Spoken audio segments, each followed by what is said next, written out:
Bueno, entonces estamos en el segmento ahora de discursos. Vamos a hacer un discurso para todas las tablas. Una vez habilitadas todas ellas, ahora van a poder dar sus discursos.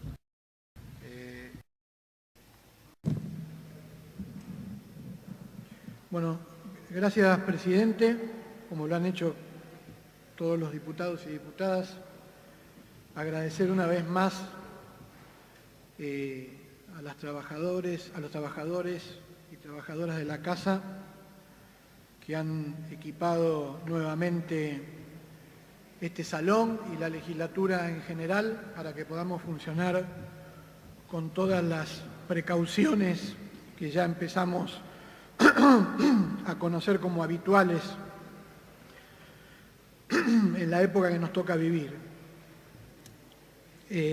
Haciendo un repaso del temario,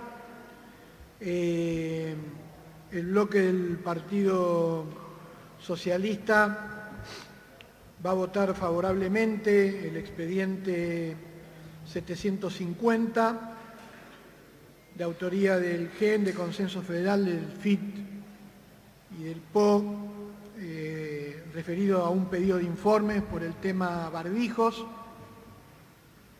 No así la resolución para citar a la Comisión de Salud, al jefe de gabinete. Pensamos que hay investigaciones judiciales en curso, que han renunciado funcionarios, que se ha cambiado el sistema de compras y que un primer paso es esperar las respuestas de este pedido de informes.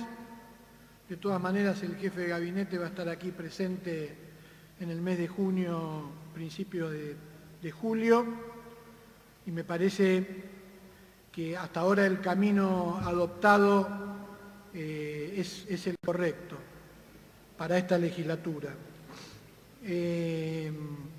Con respecto a la declaración de beneplácito por la labor del equipo de salud, que es un proyecto de Vamos Juntos y UCR Evolución, por supuesto que lo acompañamos y creo que esto va a ser unánime.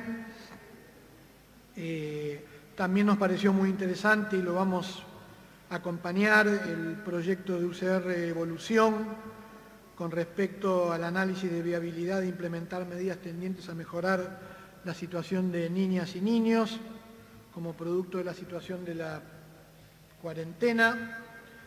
Obviamente, las tablas referidas al film La Historia Oficial y el profundo pesar por la pérdida de los queridos Fontova y Munstock también vamos a acompañar.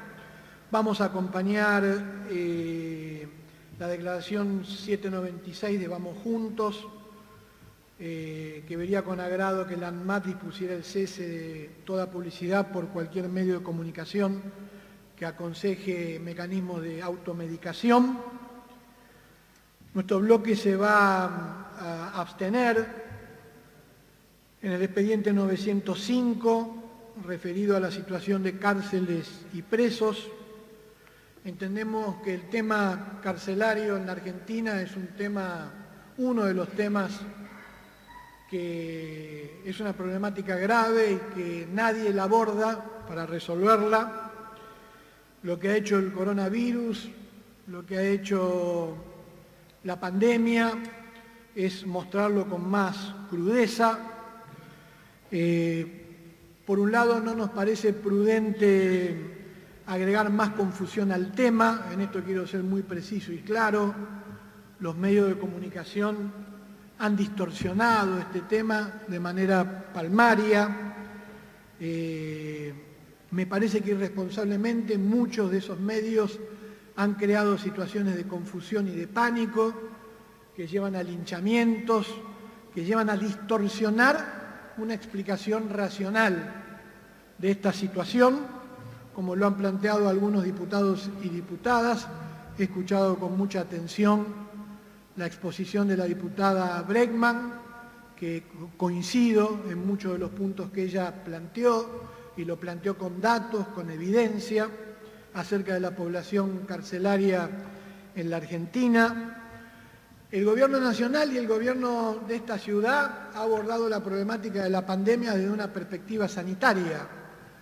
y todos los organismos internacionales que aconsejan sobre esta temática, organizaciones de derechos humanos y países de diversas extracciones geográficas, si se puede decir así, y con distintos gobiernos, han tomado medidas con respecto a dos instituciones que se caracterizan por la congregación de muchas personas y muchas veces el hacinamiento, en la mayoría de los casos, que son los geriátricos y las cárceles, y recomiendan seguir con mucha atención la problemática de estas dos instituciones, porque pueden generar tragedias en este momento que estamos viviendo de pandemia, y por lo tanto aconsejan desalentar con medidas muy específicas, entre ellas la liberación de presos que no constituyan una amenaza de seguridad a la sociedad, para no producir un caos en las cárceles y en las prisiones, por supuesto con una concepción que quien está en una prisión está pagando con una condena un delito que ha cometido, pero es un ser humano que tiene derechos, obviamente, y más en una situación de estas características. Creo que el Gobierno Nacional comunicacionalmente ha estado en falta con este tema, con funcionarios que opinan una cosa de manera vehemente y funcionarios que opinan otra también de manera vehemente, y no creo que haya un plan de la justicia que permita discernir con seriedad cómo resolver la crisis de las cárceles en una pandemia de estas características. Por lo tanto, nosotros pensamos que no es bueno agregar más confusión en este tema y mucho más de cómo la distorsionan los medios de comunicación. Por lo tanto, nos vamos a abstener. Y quisiera hablar, si usted me lo permite, presidente, con un proyecto de autoría del bloque del Partido Socialista, que agradeceríamos que este cuerpo lo vote, que es el expediente 897 para el cumplimiento efectivo de la Ley de Medios, en el artículo 65, inciso 1, ahora lo paso a explicar, que es en realidad en defensa de la cultura musical nacional e independiente, para proteger a los autores, a los compositores e intérpretes, y para que la autoridad de aplicación a nivel nacional que le corresponda haga efectivo el cumplimiento de la Ley de Medios en el artículo 65, inciso 1, que dispuso esta ley que las radios privadas en un 30% emitan programación musical de música nacional. No importa qué tipo de música, pero sí que sea música nacional. Y que de ese 30%, el 50% corresponda a música producida en forma independiente, donde el autor ejerza los derechos de comercialización. En la Argentina la música independiente es la mayor generadora de novedades en el campo musical. Además es generadora de empleo y en muchos casos de buenos salarios. Yo me he reunido con FAMI, la Federación Argentina de Músicos Independientes, y la UMI, la Unión de Músicos Independientes, y ellos me han manifestado esta preocupación. Ellos realizaron una auditoría este año, en el mes de marzo, en 65 radios muy representativas de todo el espectro nacional de radios, y han encontrado que el 48%, mejor dicho, el 52% de las radios no cumplen con el artículo 65, inciso 1 de la Ley de Medios, y que del 48% que lo cumplen, no cumple con el porcentaje de emisión de autores, intérpretes y compositores de música independiente. Quiero obviamente decir que esto no ha sido tomado en cuenta o resuelto o auditado o corregido en la actual Administración Nacional, que lleva muy poco tiempo de gobierno, pero en las anteriores tampoco. Este es un tema que no se ha auditado y no se ha corregido. Entonces me decían desde FAMI y de UMI de que esta legislatura, que sería importante que esta legislatura se pronuncie políticamente para que lo pueda corregir la autoridad de aplicación a nivel nacional.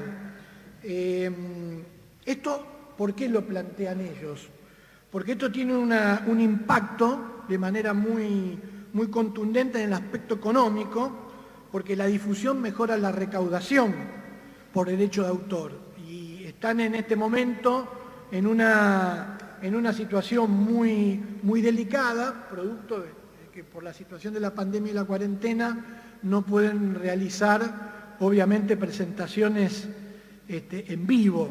Y esto ha generado una situación muy delicada, que es preocupación de otros bloques. Por ejemplo, la diputada Bieli ha presentado una iniciativa también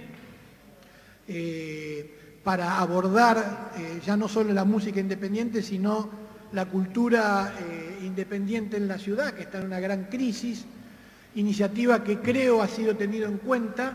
Si yo mal no tengo la información, he hablado con la diputada y también con el ministro Abogadro para que haya una reasignación de partidas dentro del Ministerio de Cultura y se refuerce todo lo que tenga que ver con políticas de promoción y de defensa de la cultura independiente en la ciudad, que ustedes saben es muy vivaz, muy vital. La transmisión por los medios de radio es una de las variables por las cuales se distribuye la recaudación por derechos intelectuales, y por eso nos parece que la legislatura debería pronunciarse, sobre todo por las características que tiene la ciudad de Buenos Aires, para que efectivamente se cumpla con el artículo 65, inciso 1. Así que estas son todas nuestras votaciones, presidente. Creo que no me he olvidado de ninguna. Tenía algunas ideas para plantear con respecto a la emergencia, a la ley de emergencia. Pensé que lo íbamos a hacer esto a través de una sesión especial, pero bueno, el derecho que tienen los bloques de la oposición, obviamente, a plantear mejoras o a plantear puntos de vista distintos, hizo, creo yo, que correctamente la pudiéramos dictaminar o despachar en la Comisión de Presupuesto, y se tratará esto dentro de una semana. Creo yo que igual sería importante aclarar algunos temas que después voy a fundamentar mejor seguramente cuando tratemos la ley de emergencia. Yo hago una reflexión, que no es una advertencia tremebunda, ni mucho menos, pero yo creo que la crisis de la pandemia en la Argentina, ya lo dije en la primera sesión, se viene abordando correctamente por parte del Gobierno Nacional, por parte de los gobernadores, del gobernador de nuestra ciudad, que es el jefe de gobierno,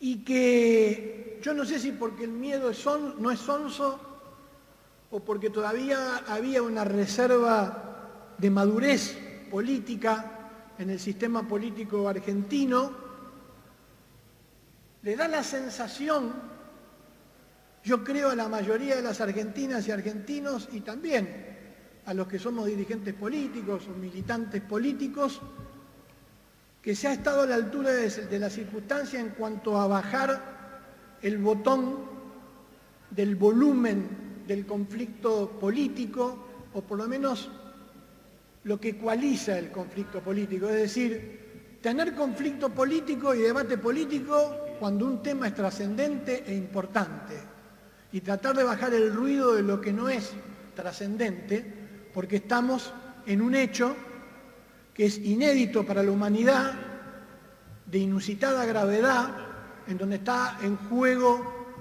la vida de nuestros compatriotas y de los ciudadanos del mundo.